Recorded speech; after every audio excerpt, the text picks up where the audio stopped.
Aside from the amazing song Monster by Air Aoi and the gorgeous pixel-like art, the season 4 opening has so much clever meaning packed into it, I was shocked. So today we're gonna unpack all of that, and I'm going to spoil all the way up to episode 4. Because in the opening shot, we see Ai Koji surrounded by NPCs sporting a colorful version of the black bars you see a lot of YouTubers spam. But it's not just an artistic choice, but a clever way to hint at the central mystery tying together this entire season. Who is the White Room student hiding in the crowd trying to expel Ai Koji? Any one of the mundane individuals around him could be that assassin. All of them are shaded in gray, so it could mean one of two things. One, that the White Room student's ability to blend into the crowd is so good that even Ai Koji's deduction can't keep up. So he has to be careful every single day while still keeping his persona because he doesn't want his classmates to know what's up. Or number two, that the White Room student is such an insignificant challenge. They are so behind Ai Koji that White Room or not, they blend into the background like every other character because they don't matter. And Ai Koji does not even have to deviate from his normal day-to-day life to overcome this challenge. Listen, I'm not here to tell you how to think. I'm just here to give you options. Like you have the option to watch me react to this OP for the very first time on patreon.com/Saadisfy. In the connecting scene, we see Hosen nonchalantly bump into Ai Koji. Great symbolism showing that Ai Koji was Hosen's target from the very beginning. But the subtleness was also important because Hosen was acting like Ai Koji wasn't his target. Another great detail is that the NPCs are all walking towards us, but Hosen is walking in the exact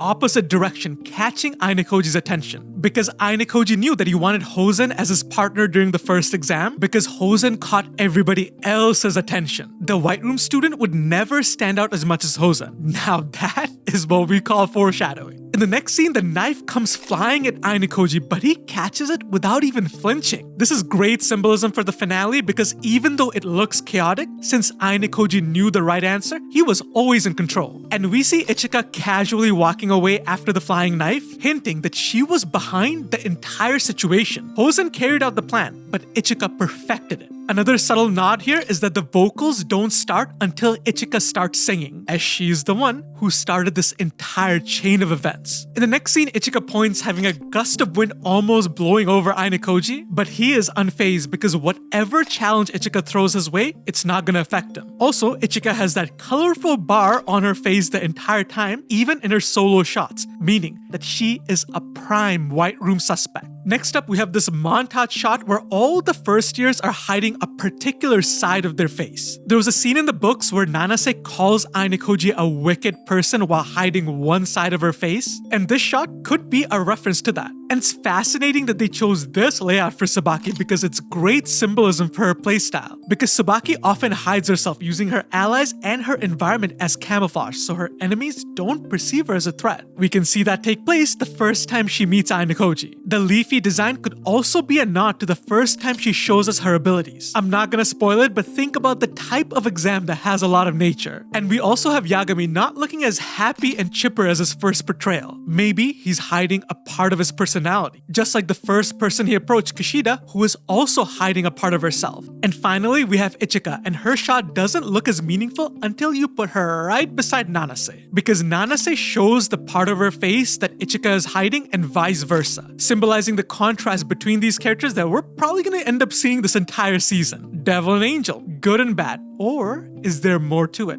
I shall not speak. And in the next scene, we have Tsukishiro also hiding his face behind a bar. And this is interesting because it can be a reference to a hidden plot. Because in the premiere, Tsukishiro deliberately left a loophole for Ai Koji to save himself. If Ai Koji can't find a partner, he's assigned one at random. Tsukishiro will likely choose the White Room student and it's game over. But not really, since Ai Koji can score a perfect on the exam and then use 100,000 private points to buy 1 point on the exam. Even if his partner scores a perfect 0, he will still pass. The beauty of this parallel is that it applies a year later in the same exact way in a similar type of exam but this time to save Ainakoji. Tsukishiro is the acting chairman and he should be more than aware of this loophole. So his choice is deliberate, which means he is not serious about expelling Ainakoji. So what does he want? The bar could signify that uncertainty. Listen, if that's it, this season is definitely built different. In the next scene, we have a shot of Horikita leading, and this is right on the money. We will see Horikita take charge in the second year. Even in the first few episodes of season 4, you can see the refinement in Horikita's tactics. Not only does she facilitate deals, but she makes full use of all the individuals in her disposal. Immediate payoff to how her arc ended in season 3. We see Class D squatting up, and Sudo is front and center, which is beautiful because he does really step up. But in my humble opinion, that spot should be for Koenji because more than any other Class D student, Koenji performs like nothing else. And you'll also notice Kushida at the forefront, but she is shrouded in shadows, symbolizing that she is not yet on their side and will be working against them. The C, D, and B students all have bars on their faces except for their respective leaders. So the bars could also symbolize the difference between leaders and followers. Each leader has their own style with followers that believe in that style of leadership. It fits with the White Room suspect as well because they are Tsukishiro's pawn, and Tsukishiro is Ainakoji's father's pawn. This is like a whole tool ecosystem. Ichinose seems to be fixated on her class, and apart from the wink at the end, seems more passive in her approach compared to the other leaders, which is a great representation of her playstyle in the first half of the second year. And all of her classmates seem to be looking at her and captivated by her, all except one person who seems to no longer buy into her. Can you guess who and why that is? Arisu's class strikes an Attack on Titan pose, but her scene is hilarious because they don't even have bars. You can't even see their face because Arisu treats her underlings like replaceable pieces on the board. So what they look like does not matter at all. You have this beautiful montage shot of the first years followed by Hosen smashing Ainakoji's OAA. The OAA is basically a collection of stats the school gives you based on your past performance to determine your power level. It could also mean that since Nagumo told Hosen and the other first years a little bit about Ainakoji's abilities, Hosen is disregarding the OAA because Ainakoji is much stronger than he lets on. You have random students collapsing one by one, likely because of the new system Nagumo introduces. You can't hide and rely on your class anymore because individual stats trump everything. And then you have Koji standing in a sea of students, any one of whom could be the White Room assassin. But he is unfazed because it doesn't matter who it is, because it doesn't change what he has to do. A symbol of the unshakable confidence he fostered as the sole survivor of the 4 demonic generation. As long as he's the winner in the end, no one else matters. That's why these students, you cannot tell them apart. Then we have a series of shots with the major players from every single class with their respective leaders, except for Class D, where there are 2. One way to take this is to say that Ainakoji is gonna try this season, and I'm not gonna say anything because I don't want to spoil episode 5. And then you have all the first years striking their poses. You see Ichika at the end because they always save the best for last. And you see Nanase praying here because after what she did in that ED,